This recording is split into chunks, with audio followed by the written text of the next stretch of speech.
Kita beralih ke informasi emiten lainnya, pemirsa, di mana pengelola jaringan bioskop Cinema XX1 PT Nusantara Sejahtera Raya Tbk mencatat jumlah penonton mencapai 42,5 juta orang di semester pertama 2025. Dari jumlah tersebut, lebih dari 65% penonton menyaksikan film produksi lokal Indonesia.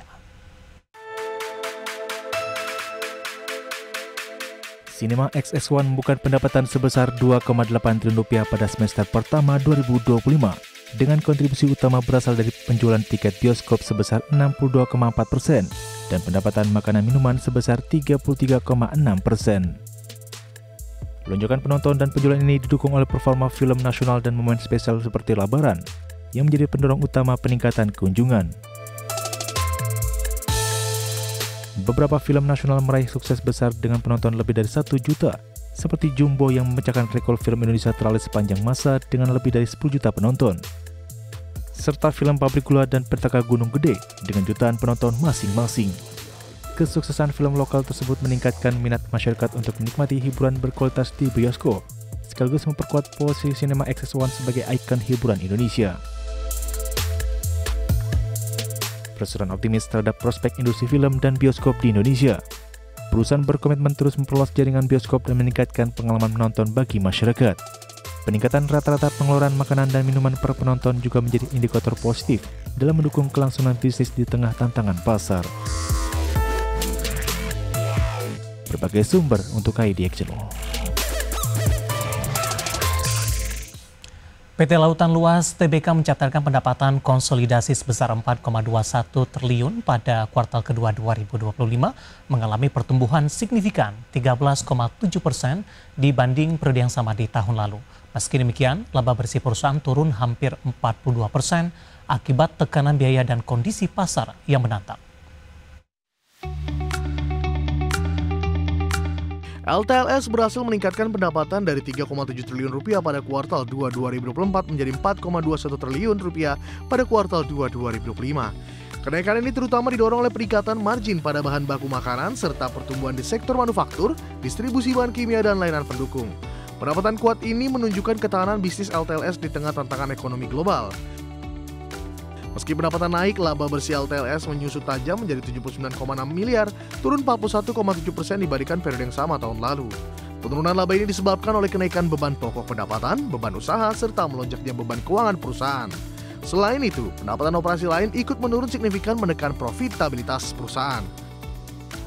Manajemen LTLS mengaku terus melakukan langkah strategis untuk menjaga kestabilan dan pertumbuhan berkelanjutan. Fokus utama meliputi efisiensi operasional, optimalisasi rantai pasok, serta pengelolaan resiko nilai tukar dan biaya. Perusahaan juga mendorong kemitraan jangka panjang dengan pelanggan dan pemasok sambil mengembangkan 5 pilar bisnis utama di dalam dan luar negeri. Sebagai langkah inovasi, anak usaha LTLS mengoperasikan gudang baru dengan konsep ramah lingkungan untuk mendukung layanan logistik dan solusi air bersih. Peningkatan kepemilikan saham pada usaha patungan di bidang solusi air juga menjadi bagian dari ekspansi perusahaan, memperkuat posisi LTLS sebagai pemain bahan kimia dan solusi terintegrasi. Berbagi sumber IDX Channel.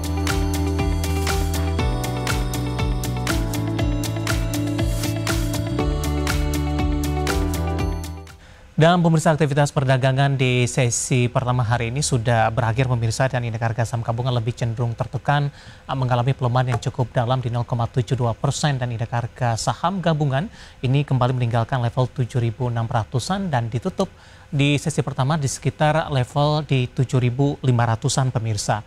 Langsung saja kita ke grafis yang pertama, kita akan coba update seperti apa posisi dari saham-saham yang masuk ke dalam deretan top gainers, pemirsa. Ada WiFi dari teknologi hari ini rebound kembali di 3,52% di 2.940. Ada Toba juga menguat di 2,65% di 1.150. Dari Plantation ada BWPT. Ya, BWPT ya di rebound signifikan di 14,29% di 128 di tengah rilis kinerja semester pertama. Kemudian ada Inet menguat di 3,16% di level 326, pemirsa. Ya, saham-saham yang hari ini menjadi pemberat datang dari perbankan Big Cap. BBRI tertekan cukup dalam di 2,30% di 3830. Barang baku BRMS berbalik melemah setelah naik signifikan di perdagangan sebelumnya di 1,70%. Cuan hari ini tidak ada cuan, melemah di 2,05% di 1590. Dan PGEO hari ini juga koreksi dalam usai rilis kinerja di semester pertama 2025 ditutup di 1775. Kita akan coba lihat rotasi pergerakan sektoral pemirsa di penutupan sesi kedua pertama hari ini. Maksud kami, konsumsi primer memimpin penguatan di 0,92%, industri juga menguat di 0,75%. Keuangan masih menjadi pemberat utama, melemah di 1,93%, infrastruktur juga tertekan di 1,73%. Ya, updatean pergerakan indeks harga saham gabungan dan juga beberapa data lainnya yang dia berhasil dihimpun oleh tim redaksi kami dan semoga bisa menjadi salah satu referensi untuk Anda.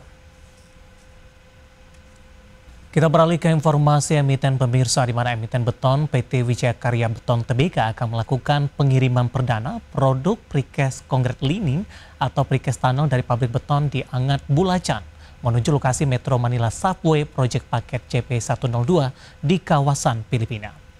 Direktur Utama PT Wijaya Karya Beton Tbk, Kunchara, mengatakan bahwa pencapaian ini sekaligus menambah jejak langkah strategis perseroan dalam penetrasi pasar internasional, khususnya di kawasan Asia Tenggara yang semakin berkembang pesat.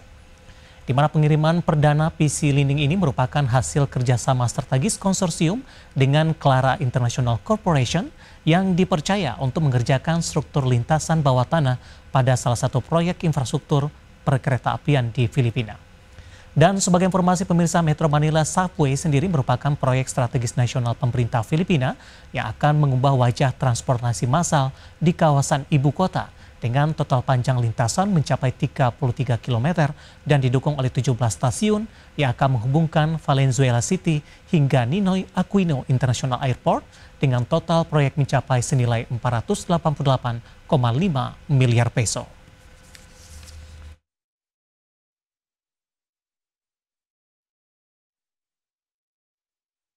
Pemirsa, perusahaan cetakan sarung tangan medis dan industri terkemuka PT Mart Dynamic Indonesia Tbk memperluas jangkauan pasar ekspornya ke Cina dan India, di mana langkah ini menjadi strategi penting dalam diversifikasi pasar guna menghadapi ketidakpastian dan tekanan global.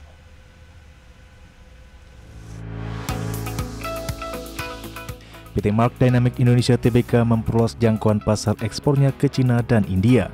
Sepanjang paruh pertama 2025, Mart mencatat penurunan pendapatan sebesar 16,4% menjadi 380,8 miliar rupiah dan laba bersih turun 10,8% menjadi 131,3 miliar rupiah akibat pelemahan pemerintahan dari beberapa negara termasuk Cina dan Malaysia.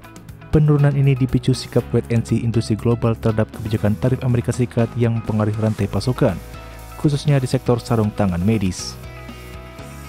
Meski penjualan menurun, Mart berhasil meningkatkan efisiensi operasional dan margin keuntungan dengan net margin naik menjadi 34,5% dan operating margin 42,4%. Direktur Utama Ridwan Goh menyatakan bahwa diversifikasi pasar menjadi kunci daya tahan bisnis dan pasar Cina serta India yang sedang membangun kapasitas produksi memberikan peluang besar sebagai penopang pertumbuhan masa depan. Mart optimis meningkatkan penjualan ekspor ke Cina dan India di tengah potensi pasar sarung tangan sekali pakai yang diperkirakan terus tumbuh global hingga tahun 2030. Strategi ini diharapkan memperkuat posisi Mart sebagai pemain global utama, sekaligus menjaga kesinambungan bisnisnya di tengah dinamika pasar internasional yang kompleks. Berbagai sumber untuk ID Action.